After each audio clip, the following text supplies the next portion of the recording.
মা কালী এখানে জীবন্ত। এটা সমস্ত ভক্তবৃন্দদের কথা, প্রতিটি দর্শনার্থীদের কথা। মা শ্যামসুন্দরী এখানে পূজিত হন একটি ছোট্ট বাচ্চা মেয়ে রূপে। সাথে জড়িয়ে আছে লোমহর্ষক অনেক অলৌকিক ঘটনা। মাকে একবার দর্শনেই পূরণ হয় সব মনস্কামনা। প্রতিদিন সবাইকে দেওয়া হয় বিনামূল্যে ভোগ প্রসাদও। কলকাতার কোথায় এই মন্দির? মন্দির কখনই বা খোলা থাকে? মাকে এখানে জীবন্ত কেনই বা বলা হয়? সব জানবো আজ। চলো তাহলে দেরি না করে জয় মা শ্যামসুন্দরী বলে শুরু করা যাক।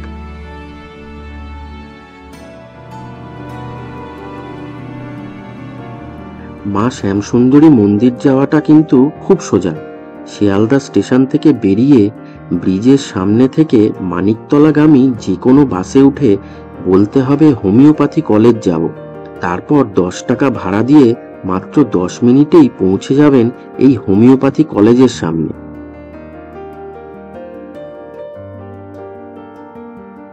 তারপর জাস্ট 2-4 পা হাঁটলেই দেখতে পাবেন একটা রাস্তা ডান দিকে ঢুকে গেছে। সেই রাস্তা দিয়ে যেতে হবে জাস্ট 1 মিনিট। গলির মুখেই দেখতে পাবে একটা জয়মাতা দি ও বজরংবলীর মন্দির। পাশেই পুজো সামগ্রী কেনার একটা অস্থায়ী দোকানও আছে।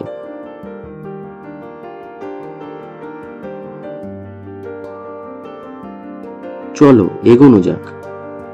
1 মিনিট হাঁটলেই রাস্তার ডান দিকে হালকা গোলাপি রঙের এই বাড়িটার পাশেই সরু গলিতেই মায়ের মন্দির।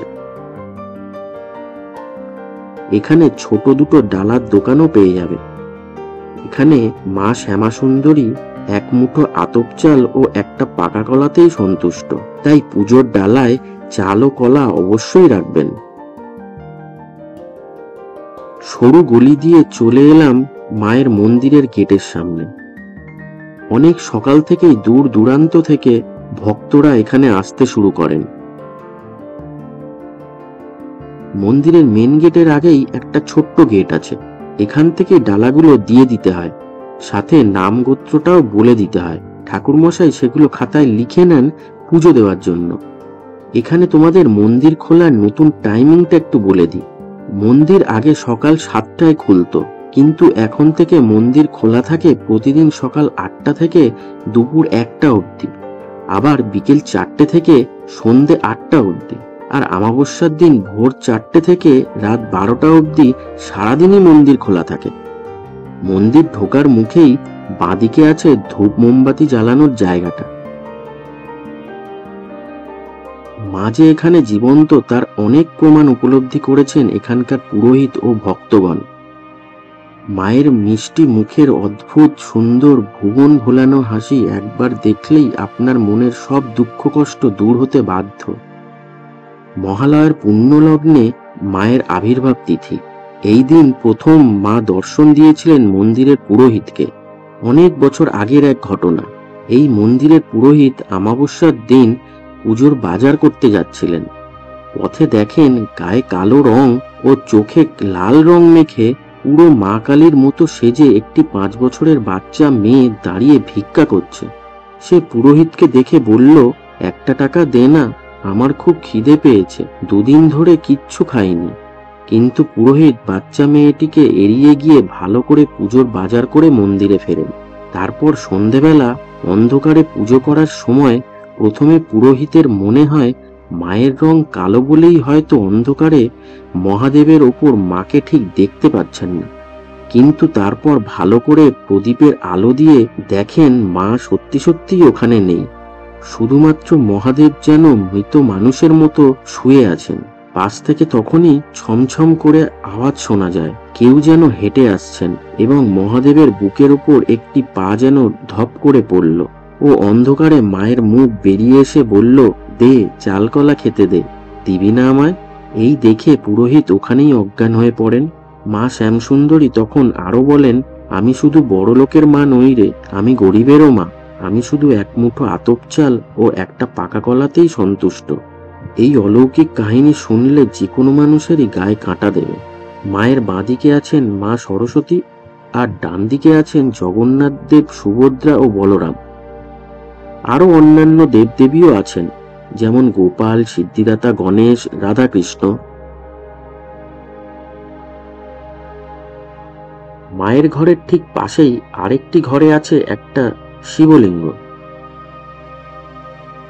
এখানেই জল ও ঘটি থাকায় মায়ের মন্দিরে এসে বাবা ভোলানাথের মাথায় জল ঢালতে কেউই কখনো মিস করে না।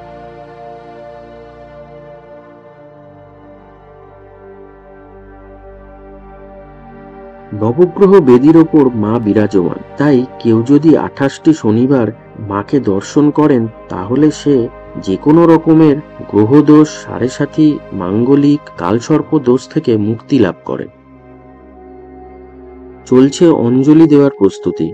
ছোট্ট জায়গা হলেও পুজো দিতে কারোরই কোনো অসুবিধা হয় না।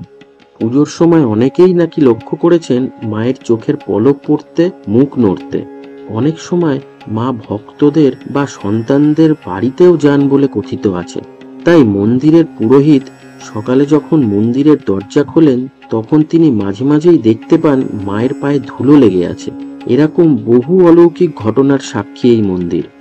তাই বলা হয় এখানে মা শ্যামসুন্দরী সাক্ষাৎ জীবন্ত। মা শ্যামসুন্দরীকে একবার দর্শন করলেই 51 সতীপীঠ দর্শনের ফল প্রাপ্তি হয়। এখানে এক দর্শনেই মা সব ভক্তদের মনস্কামনা পূর্ণ করেন। এবার যারা ফুল দিয়ে দিয়েছো হাত জোর করে এই প্রণাম মন্ত্র বলার পর তোমাদের যা মনের বাসনা মাকে জানাবে, মা সব পূর্ণ করবে। এই মন্দিরের একটা বিশেষত্ব হলো শুধুমাত্র দীপান্বিতা অমাবস্যা অর্থাৎ কালী পুজোর দিন অমাবস্যা ছাড়া প্রতি অমাবস্যাতে সন্ধেবেলায় সব লাইট অফ করে ঘিয়ের প্রদীপ জ্বালিয়ে মায়ের পুজো করা হয়।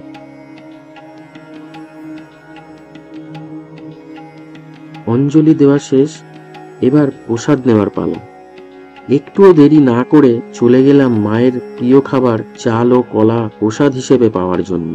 এখানে অবশ্যই বলতে হয় প্রতিদিন দুপুর 12টায় মাকে এবং বাবা ভোলানাথকে ভোগ নিবেদন করার পর সব ভক্তবৃন্দকে বিনামূল্যে এখানে ভোগ প্রসাদ বিতরণ করা হয়। তোমরা এখানে বস্ত্র ও সিঙ্গার দিয়েও পুজো দিতে পারো যে কোনো দিন বা বিশেষ কোনো তিথিতে। ভিডিওটা পজ করে চারটা একটু দেখে নিও। মন ভরে মাকে দেখে পুজো দিয়ে মনস্কামনা জানিয়ে প্রসাদ গ্রহণ করে এবার বেরোনোর পালা। তোমরা কি এই জাগ্রত মায়ের মন্দিরে এসেছো কখনো? এসে থাকলে কমেন্ট করে অবশ্যই জানিও কেমন লেগেছিল তোমাদের এখানে এসে। বাবা ভোলানাথ ও মা শ্যামসুন্দরী সবার মঙ্গল করুক বলে ভিডিওটা শেষ করলাম। আজকের মতো তাহলে টাটা।